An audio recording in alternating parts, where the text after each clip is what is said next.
Topesi Nzambe, merci pour tes malamu. Que Dieu soit loué par sa grâce.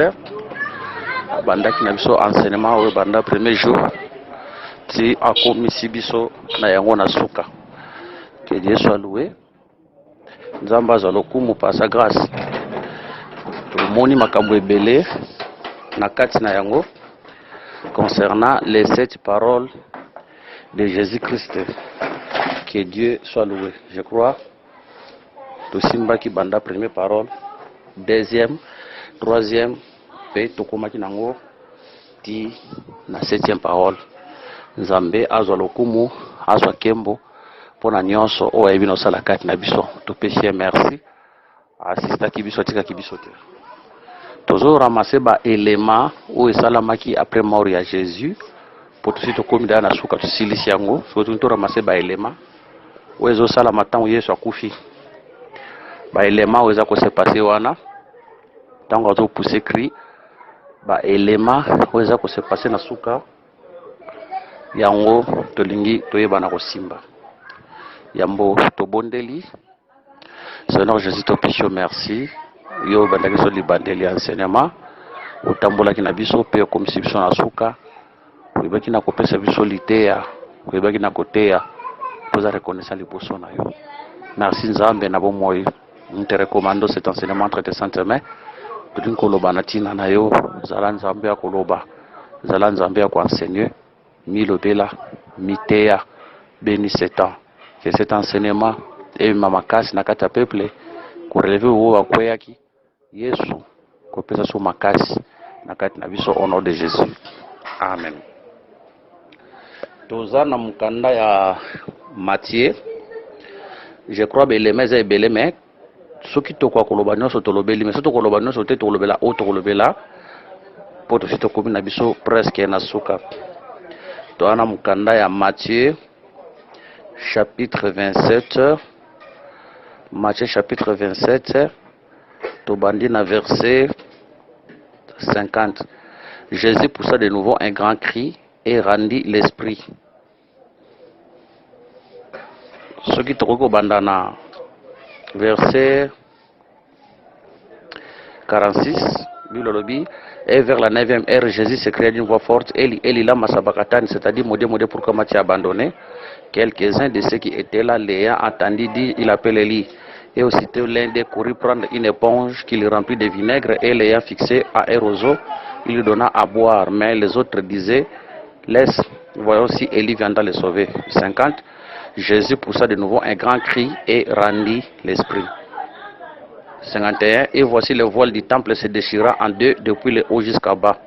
La terre trembla, les rochers se fendirent, les sépulcres s'ouvrirent et plusieurs corps de saints qui étaient morts ressuscitèrent. Étant sortis des sépulcres après la résurrection de Jésus, ils entrèrent dans la ville sainte et apparurent à un grand nombre de personnes. 54. Les centeniers et ceux qui étaient avec lui pour garder Jésus, ayant vu le tremblement de terre et ceux qui venaient d'arriver, furent saisis d'une grande frayeur et dirent assurément cet homme était fils de Dieu. Il y avait là, verset 55, il y avait là plusieurs femmes qui regardaient de loin, qui avaient accompagné Jésus depuis la Galilée pour les servir. Que le Seigneur, parmi elles était Marie de Magdala, Marie mère de Jacques et de Joseph, et la mère de Zébédée. Que le Seigneur bénisse cette lecture.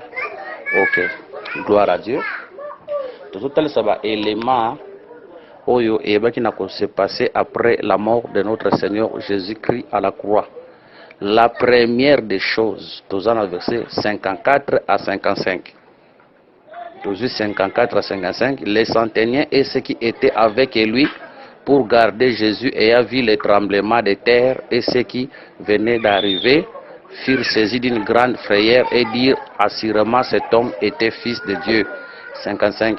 Il y avait là plusieurs femmes qui regardaient de loin, qui avaient accompagné Jésus depuis la Galilée pour le servir. Et là, comme tozomona awa, tangu Yesu azokufa, pembeni na ye tozomona centenier. Centenier na armée na tangu wana centenier zalaki mkonzi wazo diriger 100 soldats. Et puis ces centeniers, c'était des Romains. Parce que le vicaire, le Seigneur a été crucifié entre les mains des impies. C'était des Romains. Quand on a centenier, c'est pour dire que les soldats, il avait des soldats, il avait des militaires romains, au Bazalaki Pembeni à Jésus. Vous voyez? Bazalaki la makambo zoleka. Mais les centeniers et ceux qui étaient avec lui pour garder Jésus et a vu les tremblements de terre et ceux qui venaient d'arriver firent saisis d'une grande frayeur et dirent assurément cet homme était fils de Dieu 55. Il y avait là plusieurs femmes qui regardaient de loin, qui avaient accompagné Jésus depuis la Galilée pour les servir. Ok, tout ça n'a pas commis balai, tremblement de la tête aussi mbayango. Mais ce que beaucoup de bien awa, vous remarquez que na verset, l'anda bien, na verset 55, il y avait là plusieurs femmes qui regardaient de loin, qui avaient accompagné Jésus depuis la Galilée pour les servir. C'est pour dire que pendant que Jésus-Christ était vivant, tant que vous avez ministère nae, basi oyo bazala ki pembe nae, basi banda ko tambola nae. Depuis Galilée, cela veut dire depuis banda ki ministère nae, bazala ki pembe nae, banda ko salela nae, banda ko servir. En quelque sorte, il avait là plusieurs femmes qui regardaient de loin, qui avaient accompagné Jésus depuis la Galilée pour les servir. C'est pour dire que bazala ki ba servante. Elles servaient le Seigneur depuis Galilée. Donc, tant que marche, elles étaient là, elles servaient le Seigneur.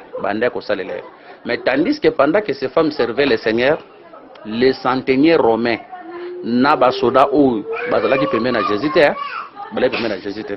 mais tant que mana ekulusu, quelque chose se passe. Basi ou Bazala qui permet au Babanda qui servir le Seigneur pendant son ministère à 3 ans et demi. Tant que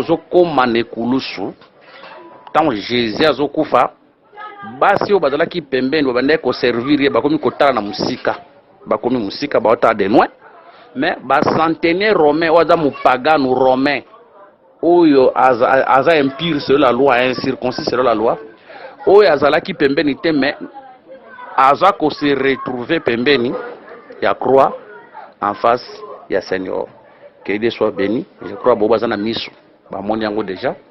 Ezotalisa changement de sacerdoce. Le Seigneur Tangwaye na Samabele, il était venu pour accomplir la loi, les prophètes et les psaumes. Yango bakoye biseke longwa awa kende po roda linga bomayo abi bokende koye bisa renard. Je chasse les démons aujourd'hui, demain et après demain. C'est pour dire que le Seigneur était venu pour travailler pendant combien de jours? Pendant 3 jours. Or, les 3 jours de Jésus, c'était les 3 ans. C'est pour dire que Jésus a une année, 1 jour. 2 ans, 2 jours. 3 ans, 3 jours. Nous avons compris que le Seigneur a dû travailler pendant 3 jours. C'est le Seigneur qui devait travailler pendant 3 ans. En fait, il y a qui pour accomplir la loi, les prophètes et les psaumes. Ce qu'on peut remarquer que pendant le Seigneur accomplissait la loi, a dû travailler, a accompli la loi, les prophètes et les psaumes, il y avait des femmes qui les servaient.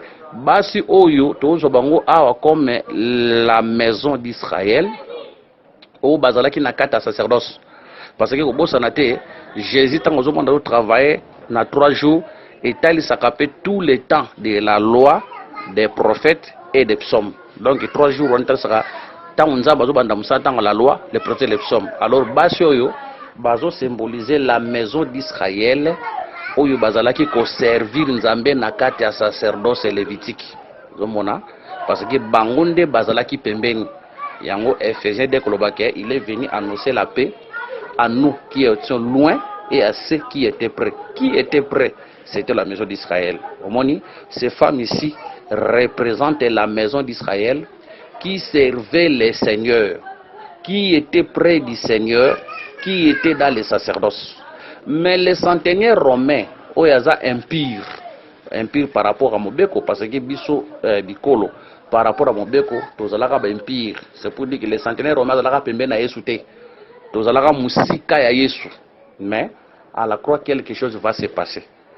Au centenaire romain zalaki musika, il se retrouve à côté de Jésus, face à face na Jésus.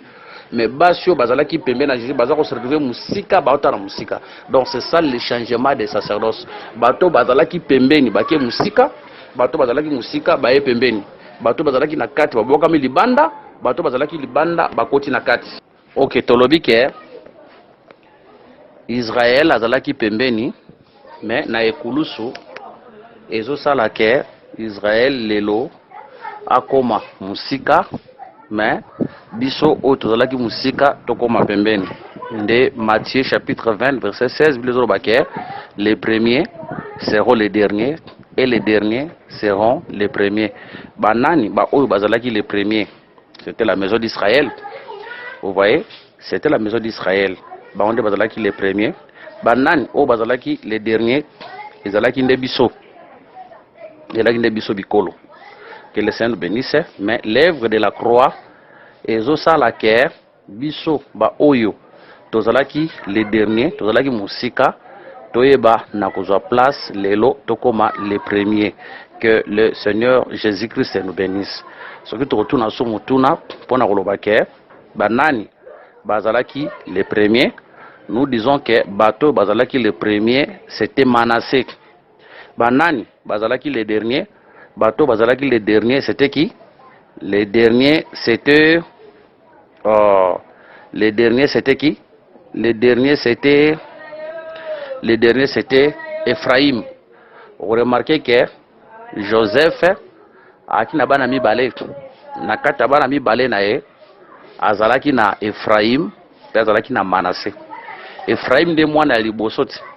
Oui, Ephraim nde mwana ya liboso, Manassé nde mwana ya mibale. Mais akoya na ye bango epa papa na ye, enfin que papa na ye ayeba na ko bénir bana oyo. Mais tant papa azopambola bana, Bible d'après ye akanisaki ke loboko ya papa ya mobali atiaki bango na disposition ke loboko ya papa ya mobali ekende likolo ya Manassé, loboko ya mwasi ekende likolo ya Ephraim. Mais regardez ce que le père va faire. Azokamata loboko ya mobali atie likolo ya le dernier oyo azali Ephraim, azokamata loboko ya mwasi atie likolo ya Manassé oyo azalaki premier. Joseph amonaki malamu tabi te papa eza bongo tabi je sais likambo na osala abi ye pa kozala munene mes petits frères na ye akozala plus grand que ye. C'est ainsi nde azopambola bango. Que le Seigneur soit béni. Acte totalisa nini tozondima ke Manassé oyo azalaki le premier a représentaka la maison d'Israël. L'Israël c'est le premier né.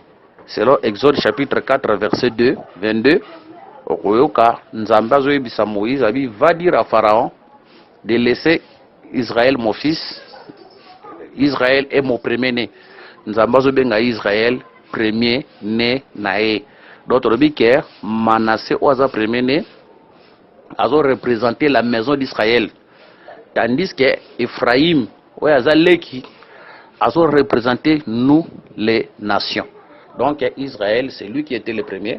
Biso nde tozalaki les derniers. Mais on remarque papa zo croiser maboko. Au croiser maboko, ce qu'on la croisement maboko zo former la croix. Hein, croisement, tout le monde est kulusu zo bimawana. Les hôtels sabiso ke na ekulusu oyo azalaki yaya azokoma leki, oyo azalaki leki azokoma nasima. Que le Seigneur bénisse. Oyo azalaki yaya azokoma nasima, oyo azalaki leki azokoma liboso.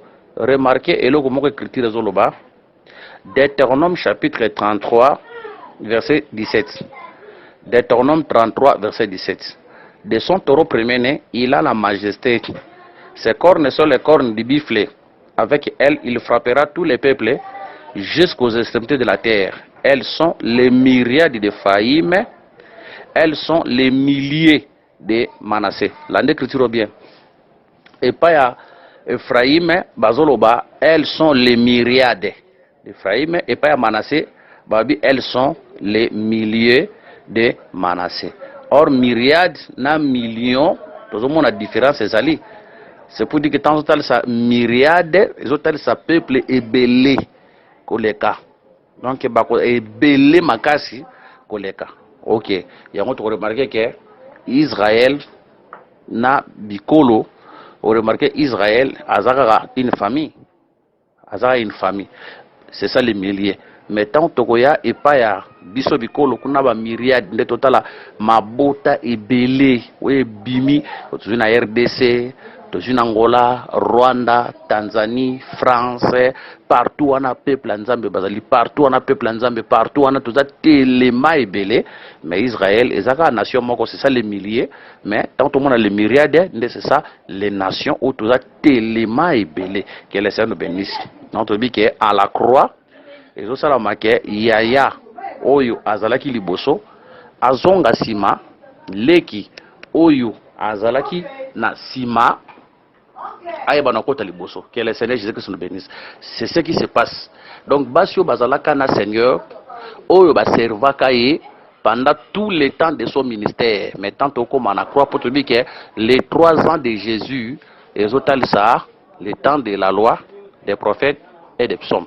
Maintenant, quand Jésus a dit j'ai remis mon esprit entre tes mains, à Koufi, c'était ça la fin de la loi, des prophètes et les psaumes. Donc, tant que mettre Mbalamoko fin la loi, les prophètes et les psaumes, Mbalamoko a changé Maya Makambozo Salama. Changement zo salama. Bato bazalaki pembeni, bake musika, bato bazalaki musika, baye pembeni. Gloire soit rendue à Dieu. Que le Seigneur soit béni. Peuple de Dieu, nous devons aimer le Seigneur parce que le Seigneur nous a aimés. Joseph nakata makanisine ya bomoto akamati Ephraim atie na gauche, akamati Manassé atie na droite. Ça c'était les calculs des hommes. Tango sakola, c'était les calculs des hommes. Mais Nzambe azaki na calcul mususu par rapport ya calcul que le Seigneur nous bénisse. Azaki na calcul mususu par rapport ya calcul oyo Joseph azalaki na yango. Peuple de Dieu, les gens peuvent avoir des calculs sur ta vie, mais na ebiso na poko lelo calcul ya Nzambe ndeleki calcul ya bato. Bato bakoki kotia na gauche, que le Seigneur nous bénisse. Bato bakoki kotia na gauche, mais quand Dieu te voit, Dieu ne te voit pas na gauche, mais Dieu te voit na droite. Ozomona bato bakoki kotia na gauche, mais tant Nzamba zotala yo, Nzamba zotala na gauche te, Nzamba zotala na droite. Or quand on voit la main gauche, on voit la faiblesse. Mais tandis que quand on voit la main droite, on voit la force, on voit la puissance. Que le Seigneur nous bénisse. C'est pour dire que hier, Israël a dit la main droite. Cela veut dire la main droite où Israël a lobby, c'était la gloire, c'était la puissance. Aucune nation, Israël lobby. Quelle nation qui pouvait résister devant Israël? Deutéronome 20, le Seigneur a dit que tant que la guerre, à tabo moni benemi le plus nombreux que bino, bobanga bango teka moi l'Éternel votre Dieu, je suis au milieu de vous. Nation moko takwena ko tele maliboso nae parce que Israël avait la main droite. Mutako tele manaz la quitter. Mais tandis que biso les nations toki na main gauche. Mais lelo na ekulusu makambu e bongwani la main droite ezoya et pas na biso bikolo. Que le Seigneur bénisse, les Seigneurs ont tiré un peuple parmi les nations.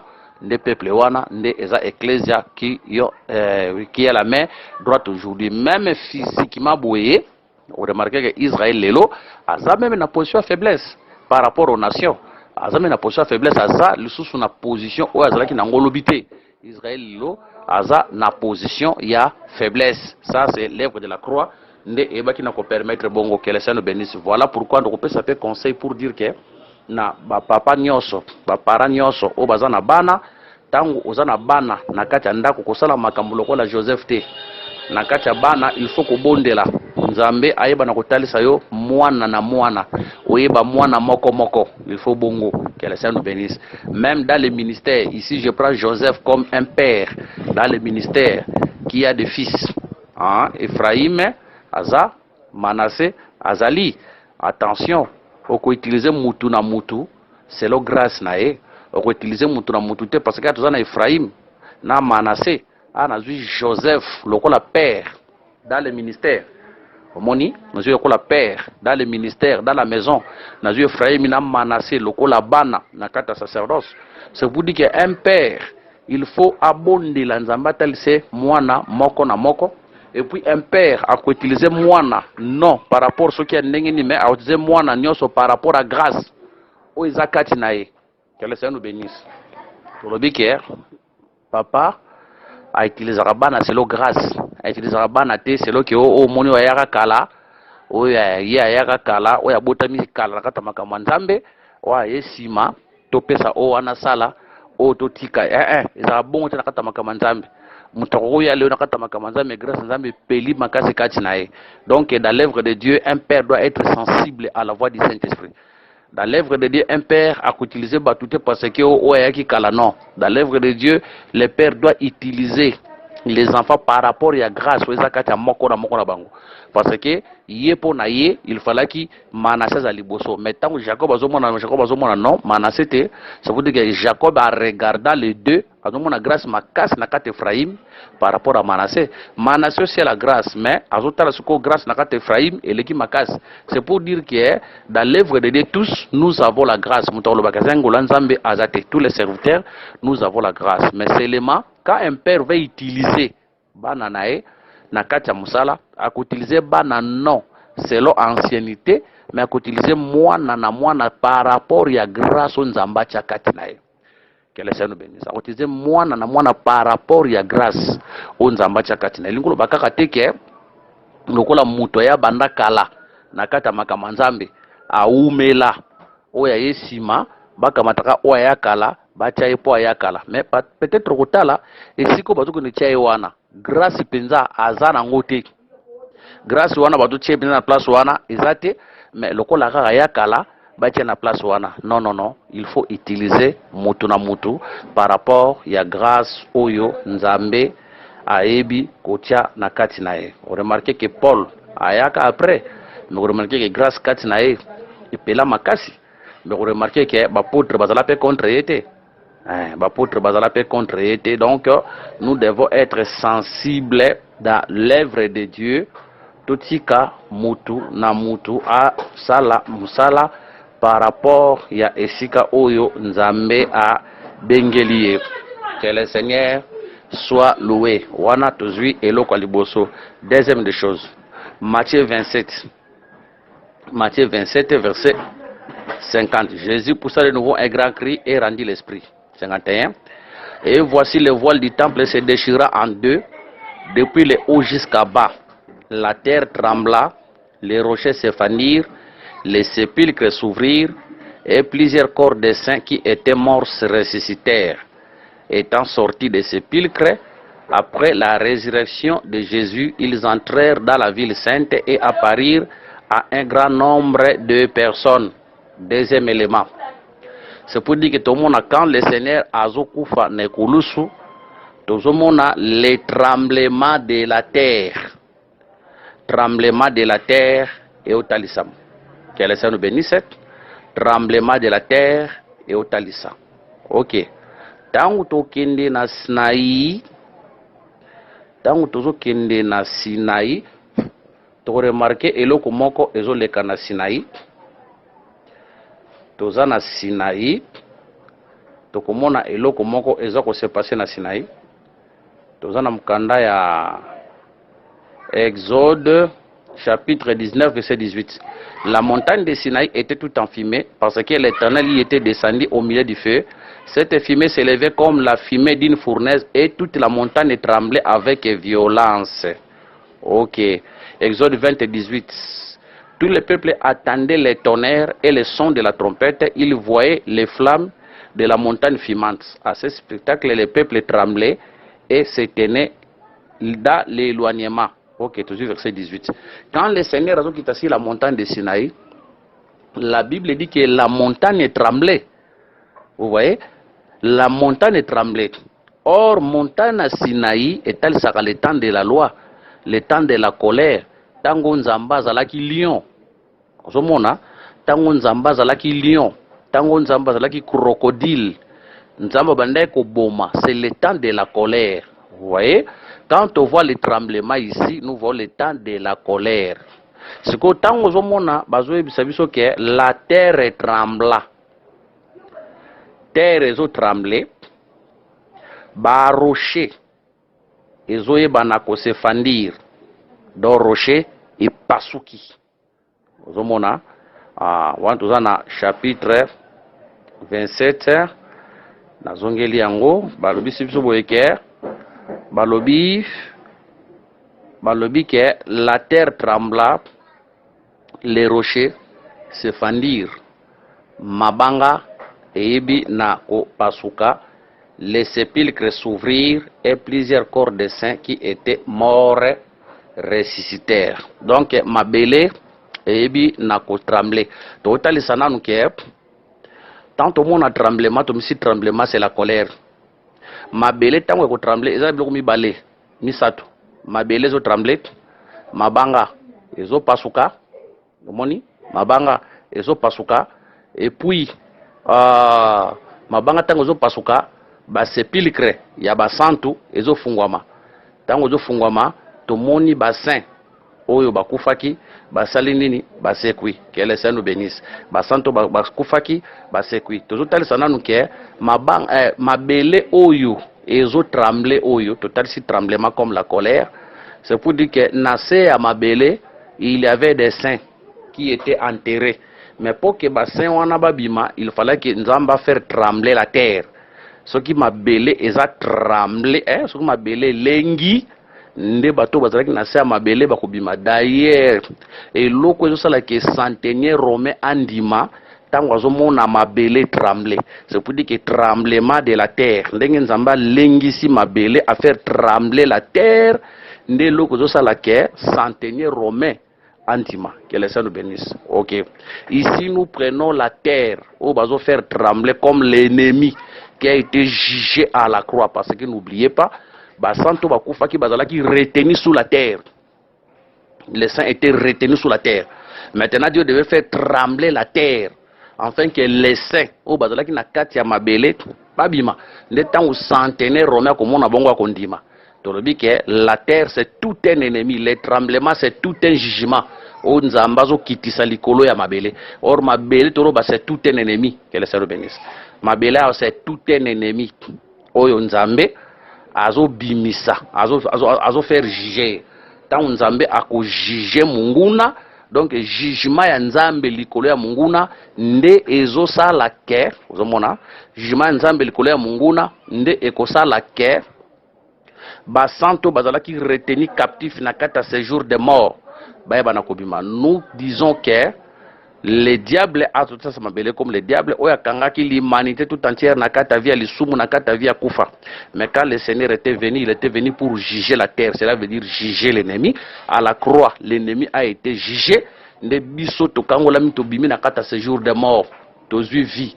Yango remarqué, Israël azalaki na kata Égypte, mais Dieu devait juger premièrement les Égyptiens. Tout le tremblement de la terre comme les jugements que Dieu devait porter et pas les Égyptiens. Tant nzambazo juger banzamba égyptien. Ndeko sala ke Israël akangola manakata bumbu. Israël au roi premier atata sakape basantu nyonso otolaki détenu à Égypte comme le monde des ténèbres, comme la puissance satanique au Satan kangaki biso nyonso nakata via le sumu esclavagisme. Il est écrit celui qui se livre au péché est esclave du péché. Maintenant Dieu quand Dieu juge la terre, fait trembler la terre, c'est ça le jugement nzambazo juger les fraudiers à Égypte. Nde ekosala ke Israël aïbana kobima nakati ya bo wumbu. Que le Seigneur nous bénisse. Ndozo mona ba sepulcre zo fungwama, ba sepulcre fungwami, batu ba bimi nakata séjour de mort. Moni batu ba bimi nakata séjour de mort, batu ba recevoir vie, ba koti nakati sikoyo ya nini ya Jérusalem. Ici les Jérusalem tozo comme le corps du Christ. N'aspect au tozina no Jérusalem a comme le ciel, comme le corps du Christ. Oyo après le péché est-ce que mutu azalaki ba bengana ki en Eden akendaki libanda kotaki na kata séjour de mort. Mais quand Dieu vient à la croix, il juge le diable à la croix. Nde tozobona ke tolongwe na kata séjour de mort, tozongi na Eden, tozongi na kata corps de Christ, tozongi na kata ciel. Aujourd'hui nous sommes dans le ciel. Que le Seigneur Jésus-Christ nous bénisse. Aujourd'hui nous sommes dans le ciel. Tozali sous-souté na kata séjour de mort. Nde tango centenaire romain azomona mabele zo tremble ndazo ndima. Ya soto ndimaka la bonne nouvelle de la croix, c'est tant au monde que la terre a été tremblée. Or la terre qui a été tremblée, c'est ça l'ennemi qui a été jugé à la croix. Nde à cause de cela nous croyons à l'évangile de Jésus, nous croyons que le Seigneur est plus puissant et plus grand que le diable, que le Seigneur soit loué. Tokoloba pe boye, tremblement, n'aspect mususu avant tokende kuna, tokotali sape boye, tango zomona basantu o bazalaki na kata séjour de mort, babimi, bakoti na kata ville sainte, na aspect mususu, eloko elakisaka nini? Na aspect mususu, eloko etalisaka boye, avant l'arrivée du Seigneur, batu nyonso tango bande kokufa, bandoke na séjour de mort.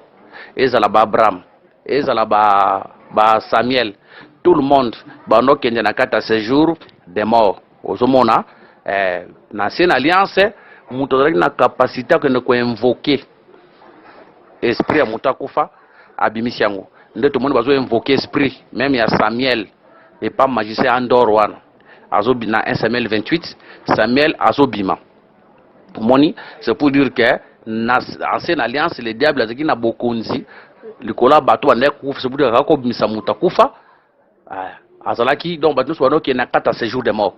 Mais quand le Seigneur azo kufa, transition mo ça la mawana, c'est pour dire que basantu bazo bima siko na 4 séjours de mort, bazo kota na 4 Jérusalem, Jérusalem bazo kende ko kota awa. Attention, na elobeli mususu. C'est un lieu de repos. C'est ça le saint d'Abraham, lieu de repos.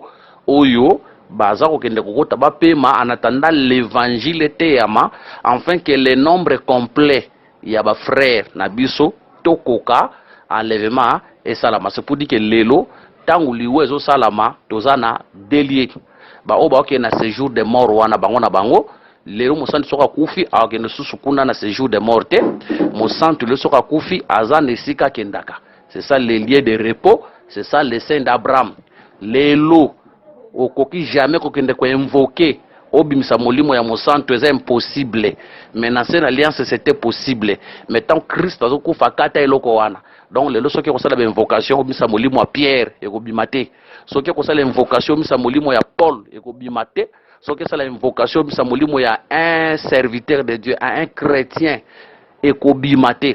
Mais dans cette alliance, Milimo Bende Kobima, parce que tout le monde était dans le séjour des morts. Mais acte de Salama, Oyo, était ce que le Seigneur, Azo Lungola Basantu Naye, na kata séjour des morts, Azo Memabango, na kata séjour de lumière. Ne esika biso tondi makake, les prophètes de l'ancienne alliance seront enlevés. Awa. Pour nakata basanto bazobima awa nous voici les prophètes de l'ancienne alliance bakozala enlevé que le Seigneur bénisse bazo c'est la biso lelo nakata lieu de repos en fait que nombre koka tango ekosila tokoka biso nyonso nde tokotelema tokoyeba nakokende que le Seigneur nous bénisse. OK, ne lobeli pe mususu ko remarquer que balobi que les sépulcres zo fungwama omoni n'aspect musu babi que les sépulcres au fungwa attention babi bango les sépulcres des saints. Or a toujours mon appel ba prophète. C'est pour dire que quand les prophètes banda ko kufa ba sépulcre bango zalaki ya kozipikama. Mais quand les seigneurs azo kufa c'est pour dire que les sépulcres des prophètes ezo fungwa ba rocher ezo panzana tozo ndima ke ba sépulcre ba prophète o ezo fungwa malelo ezape ba makomite.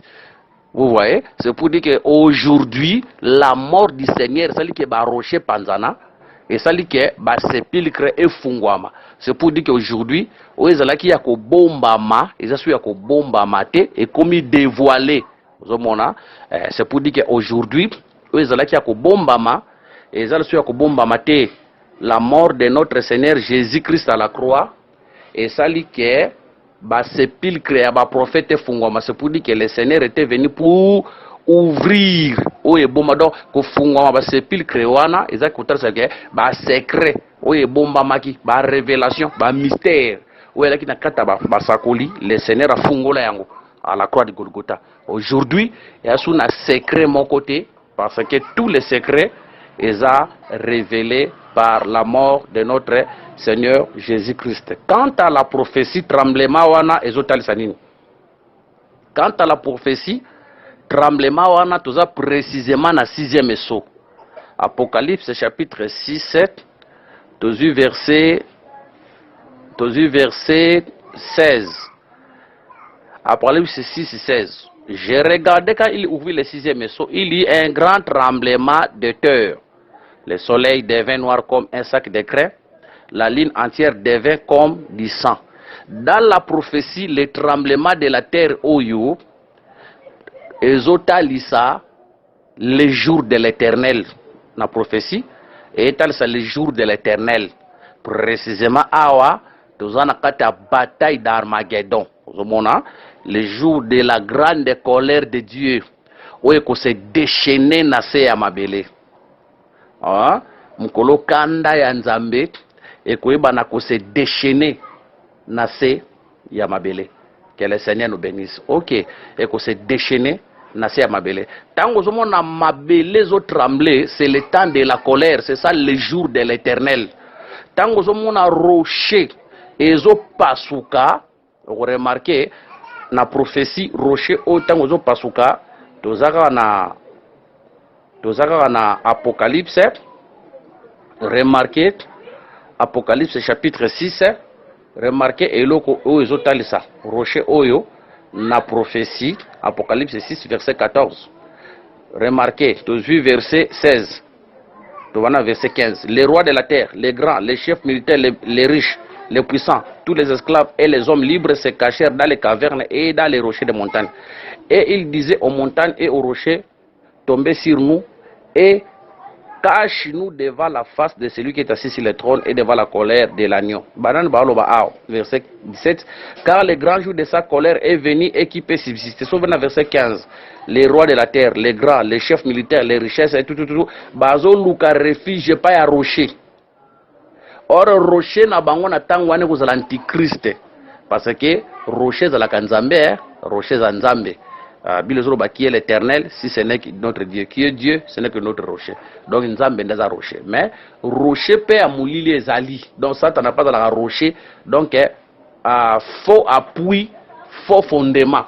C'est pour dire que ce jour-là, bako lukalisunge pa ya satana bate la bango, mais satana kwa bate la bango te parce que ye moko kozala juger. Donc panzana ya rocher ezotala que satana ye moko sukane kotalisama. Le Seigneur va mettre fin na bataille d'Armageddon na kati ya makambu ya munguna akosukisa makambu na ye pe akokwesa tous les grades de ce monde. Que le Seigneur nous bénisse. Nde balobi que les sépulcres s'ouvrir. Attention, dans la prophétie kofungwama ba sepulcre oyo basantu bazobima po bakota na kati ya Jérusalem. Na prophétie là, nous sommes dans le livre d'Apocalypse chapitre 20. Verset 1. Puis je vis descendre du ciel un ange qui avait la clé de l'abîme et une grande chaîne dans sa main. Ça c'est l'Éternel. Aokita. Na ombre et loko etalisamaka na mer rouge. Ange o na ombre zalaka Moïse. Chaîne o zalaka bâton o simbara loboko wana. Babi, il saisit le dragon, le serpent ancien qui est le diable et Satan et le lia pour 1000 ans parce que Pharaon na libota nae bakota na kata mai bakokufa na kata mai wana ezalaka pe elembo ya kota parce que le cavalier c'est le diable et ça elembo ya kota lisake tant que mona zokota na kata mai là c'est ça Satan le diable qui est lié pendant 1000 ans. Verset 3, il le jeta dans l'abîme fermant et c'est là l'entrée du dessus de lui, en fait qu'il ne séduise plus les nations jusqu'à ce que les 1000 ans fissent accomplis. Après cela, il faut qu'il soit... Ok, verset 4. Et j'ai vu des trônes. Nazu verset...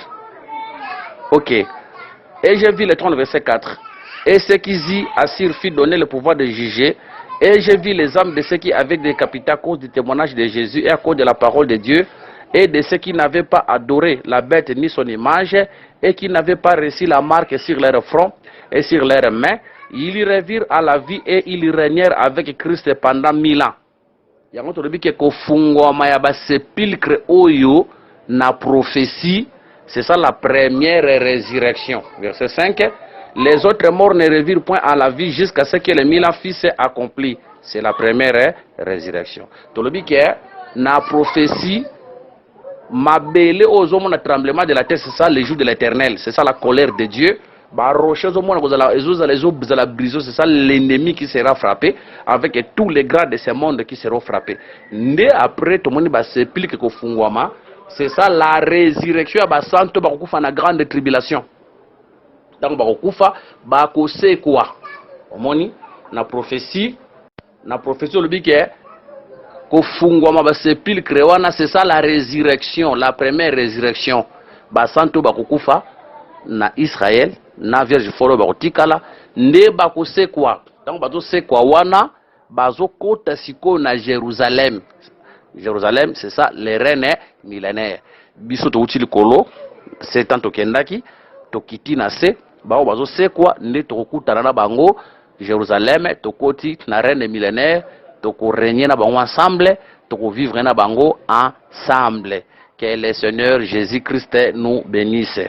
Ok, toko suki sa pona kotali sabo je crois etikali quelques éléments aussi le Seigneur fait grâce toko simba yango parce que na monto tikali na séance moko tozwa ba éléments mususu o etikali séance etikali biso moko tozwa quelques éléments oyo etikali po toyeba na kolobela yango enfin que topé sa place na motei mususu aeba na côté ya biso motei wana soka silisi je crois motei akozala na une semaine to 2 semaines par rapport ndenge nzambe ako utiliser na litea zana yango soki asilisi nde tokobanda thème ya sika la tête déjà bâtisse sur le plateau wana thème ya sika tokobanda la tête déjà baptiste sur le plateau donc so motei asilisi akozala na une semaine to 2 semaines soka silisi tokoyeba kobanda thème ya sika la tête déjà baptiste sur le plateau tokosimba wana ba facette ebele.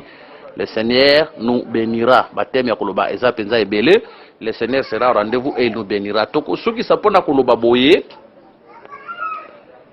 La mort de Jésus ezosala ke ba sepulcre et bana kofungwama ba santu o bazalaki reteni na kata séjour de mort baye bana kosekwa bakota na kata ville.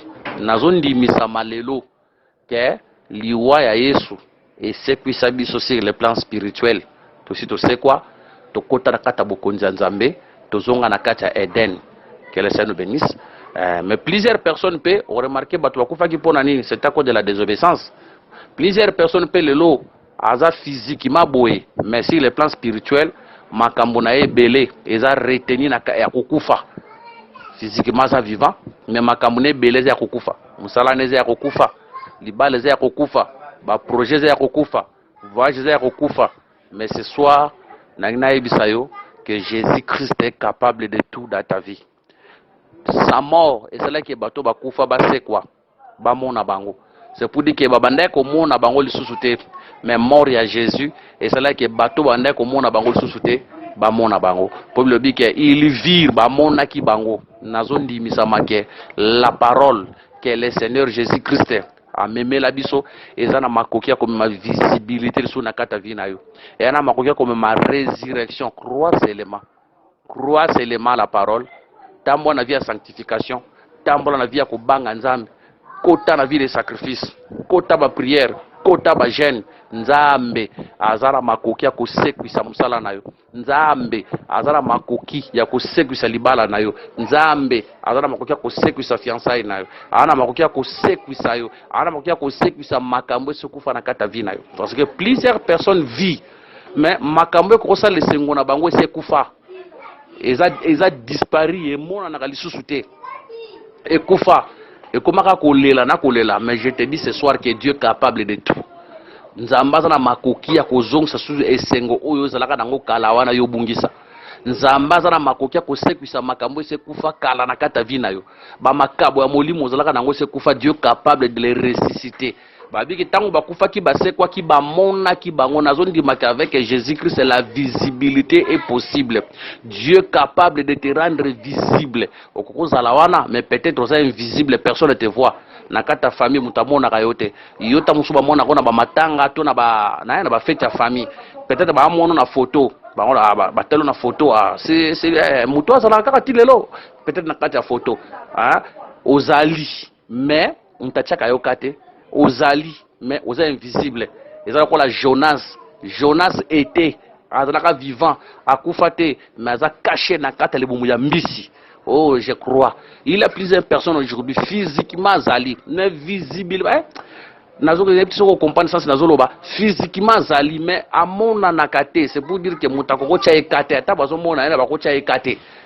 mais na zone di makinzamba zana makoki ya ko rendre visible, cela veut dire Dieu capable bato ba mona yo bato ba chayoka. Oui, avec Jésus c'est possible. Crois seulement quand on a vie de prière, on a vie de sacrifice, on a vie de sanctification. Donc ce qui s'appelle pour la Bible dit que les premiers seront les derniers et les derniers seront les premiers. Ce qui Israël a commis dernier, c'est parce qu'il avait rejeté la parole. Vous voyez, la parole, qui c'était Jésus.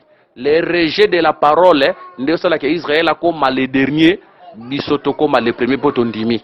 Mais Israël a quoi que zonge la careta, bon retard c'est par rapport à plan Zambé, sur le plan prophétie, Israël a zonge la nata nae. Na doctrine na loba boye, acte Israël a zo boa kaliloba et ça la kia zonga sima. Baleki bakende liboso ebele lona kata makambo nzambe bazongi sima bato bayaki na sima baké liboso. Pourquoi? À cause il y a rejet à parole. Le rejet de la parole, c'est ça la désobéissance. Quand quelqu'un na kata makambo nzambe bazo négliger litéa riche dans la révélation, aoté bien la révélation, mais vie na na litéa et bala na te oko sutuka bato bayaki sima na kata makambo nzambe bakende liboso yo yaki liboso ozonga sima ebele bazongi sima lelo toko tika la que les premiers seront les derniers seront les premiers dans la prophétie de Israël la nation. Oui, c'est bien, mais quand nous descendons dans la doctrine, vous remarquerez que plusieurs personnes aujourd'hui oyo baza yango sengela ki bazalate. Plusieurs personnes aujourd'hui à cause de distraction bazonga sima. Plusieurs personnes à cause de distraction lelo baleki baziki na sima bakie liboso. Mona penda mutu azaki na musala bapesi musala bureau musala komisika ko tsawa makangu na ye mbongo olia yango na ndaku ekomba dépense inutile.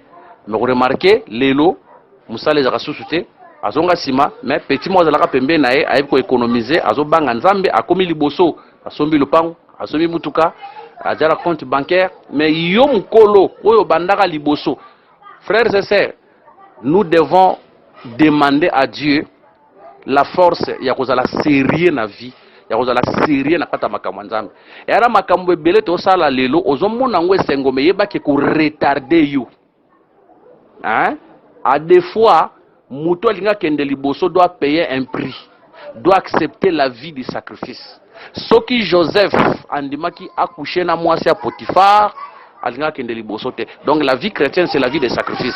Et makambo suza malam, mais na vie chrétienne muto alinga kende liboso na makambo nzambe, il doit refuser ça. Il faut boya yango. Et belelo banakata distraction, azo beta tolo, azo sepela. Mais en vérité, ici ka onzamba zo zelelae, ezesika wanate azongi sima. Pourquoi nazondi mana makambo nzambe muto azonga kasima? À cause de la négligence. Quand quelqu'un marche dans la vie de la négligence à la parole de Dieu, quand quelqu'un marche dans la vie du péché, mutazuli sumu ndeko na ye, mutazuli sumu camarade na ye, omona mutu aoteya makasi na révélation, makasi na profession, mona bendolo binza o penza donc ko, mais makambo oteya wana obikela ngote. Makambo oteya na obikela ngote. Omona penda un prédicateur azo changer ba fiancé na kata église lokola bilamba. Un prédicateur, un ministre, baser nyoso église bakomi basi na ye. Vous remarquez muto abongo bato bazo na sima kata makamanza bako exceller bakende liboso, mais tu resteras seulement avec connaissance, mais nzoka ndoso tikala sima et si kon nzamba zo zelela yo okoma place wana te. Que le Seigneur nous bénisse. Nous disons que une mauvaise vie, le rejet de la parole de Dieu, la négligence à makambo nzambe, mes frères c'est mutako saote ezongi sakasima. Ezongi sakasima. Okomona penda ke baleki penza bakie liboso yo oyebi na kozonga sima. Peuple de Dieu, le Seigneur abenga biso te poto kanga maboko, abenga biso te poto zonga sima, mabenga biso poto kende liboso. Gloire à Dieu. Soki okweyaki telema senga nzaye makasi apeso makasi au kende liboso. Que le Seigneur Jésus-Christ nous bénisse. Ba numéro na biso ezali plus 243 89 860 88 75 na bandeli plus 243 89 860 88 75. Monsieur Césali plus 243 99 88 77 333 plus 243 99 88 77 333. soki mituna ezali obengi biso otuni biso tokoyeba na ko partager. Laisse que le Seigneur Jésus-Christ vous bénisse.